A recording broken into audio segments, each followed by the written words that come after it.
संविधानात्मक पदावर बसून मुख्यमंत्री देवेंद्र फडणवीस 2 घटनांमधील निकालावर दुटप्पी भूमिका का घेतात? मुंबई बॉम्बस्फोटातील प्रकरणांमध्ये आरोपी मुस्लिम समाजाचे होते म्हणून त्यांच्याबद्दल राग, चीड आणि नकारात्मकता आहे का? तर मालेगाव बॉम्बस्फोटात आरोपी हिंदू होते म्हणून त्यांच्याबद्दल आपुलकी, प्रेम आणि जिव्हाळा आहे का? संविधानात्मक पदावर बसून आपण हिंदू मुस्लिम भेदभाव तर करत नाही ना? हा जातीवाद नव्हे का? फडणवीस साहेब आतंकवादी, देशद्रोह्यांना कोणतीच जात, धर्म, पंथ नसतो. त्यांची जात, धर्म, पंथ हा आतंकवादच असतो. हे आपण विसरत आहात का? अशाने सबका साथ सबका विकास कसा शक्य आहे बरं? मुंबईत 11 जुलै 2006 रोजी साखळी बॉम्बस्फोट घडविण्यात आले होते. या स्फोटात तब्बल 189 जणांचा मृत्यू झाला तर 827हून अधिक लोक जखमी झाले होते. या बॉम्बस्फोट प्रकरणातील 12 आरोपींची उच्च न्यायालयाने निर्दोष सुटका करून राज्य सरकार आणि तपास यंत्रणांना मोठा धक्का दिला आहे. या बॉम्बस्फोट प्रकरणातील सर्व आरोपी हे मुस्लिम धर्माचे होते. या निकालाबाबत अनेक राजकीय नेत्यांनी त्यांच्या सोयीप्रमाणे प्रतिक्रिया दिल्या आहेत.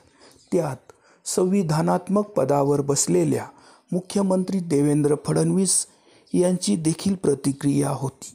देवेंद्र फडणवीस यांनी म्हटले आहे की हा निकाल धक्कादायक आहे. या निकालाविरोधात राज्य सरकार सर्वोच्च न्यायालयात दाद मागणार. त्यानुसार राज्य सरकारने सर्वोच्च न्यायालयात अपीलही केले आहे. सर्वोच्च न्यायालयाने देखील या सर्व 12 आरोपींच्या निर्दोष मुक्ततेला स्थगिती दिली आहे. त्यानुसार सदर खटला पुन्हा सर्वोच्च न्यायालयात चालेल. यातील आरोपींना पुन्हा तुरुंगात पाठविता येणार नसल्याचा निर्वाळा देखील माननीय सुप्रीम कोर्टाने केला आहे. ही एक घटना आहे. दुसरी घटना मालेगाव येथे 29 सप्टेंबर 2008ला बॉम्बस्फोट करण्यात आला होता. यात जवळपास 6 जणांचा मृत्यू झाला होता तर 100हून अधिक लोक जखमी झाले होते. या प्रकरणात अटक करण्यात आलेले सर्व आरोपी हे हिंदू होते. याबाबत NIA कायद्याअंतर्गत विशेष न्यायालयाने या बॉम्बस्फोट प्रकरणातील 7 आरोपींची पुराव्याअभावी निर्दोष सुटका केली आहे. या प्रकरणी देखील अनेक राजकीय नेत्यांनी वेगवेगळ्या प्रतिक्रिया नोंदवल्या आहेत. मुख्यमंत्री देवेंद्र फडणवीस यांनी देखील याबाबत प्रचंड आनंदी होऊन प्रतिक्रिया नोंदविली आहे. मालेगाव बॉम्बस्फोटाच्या निमित्ताने काँग्रेसने षडयंत्र रचून भगवा दहशतवाद दाखविण्याचा प्रयत्न केला. भगवा दहशतवाद खोटा आहे हे न्यायालयाने दिलेल्या निकालावरून स्पष्ट होते. त्यामुळे काँग्रेसने संपूर्ण हिंदू समाजाची माफी मागावी असे फडणवीस म्हणाले होते. फडणवीस यात म्हटले आहे की पुराव्यानिशी स्पष्ट झाले आहे. पुराव्यानिशी जर स्पष्ट झाले असते तर हे सर्व लोक दोषी झाले असते, पण पुराव्याअभावी ते सर्व निर्दोष सुटले आहे हे फडणवीसांनी लक्षात घ्यावे. या निकालाबाबत फडणवीसांना अजिबात धक्का बसला नाही, उलट आनंद झाला. तसेच या निकालाविरोधात देखील सर्वोच्च न्यायालयात अपील करणार आहेत की नाही याबाबतही ते काही बोलले नाही. वरील दोन्ही घटना बॉम्बस्फोटाच्या आहेत. एका प्रकरणात आरोपी मुस्लिम समाजाचे आहेत तर दुसऱ्या प्रकरणात आरोपी हिंदू समाजाचे. हिंदू मुस्लिम दोघेही आपापल्या प्रकरणात निर्दोष मुक्त झाले आहेत. त्या प्रकरणांचा तपास करणाऱ्या यंत्रणांकडूनच मग नीट तपास करण्यात आला नाही का, असा प्रश्न उपस्थित होतो. हे सर्व निर्दोष लोक आरोपी नव्हतेच तर मग खरे आरोपी कोण आहेत? या सर्व हिंदू मुस्लिम निरपराध लोकांना विनाकारण एवढे वर्ष त्रास का दिला गेला? त्यांचे झालेले सर्व प्रकारच्या नुकसानीस कोण जबाबदार आहे आणि कोण भरून काढणार?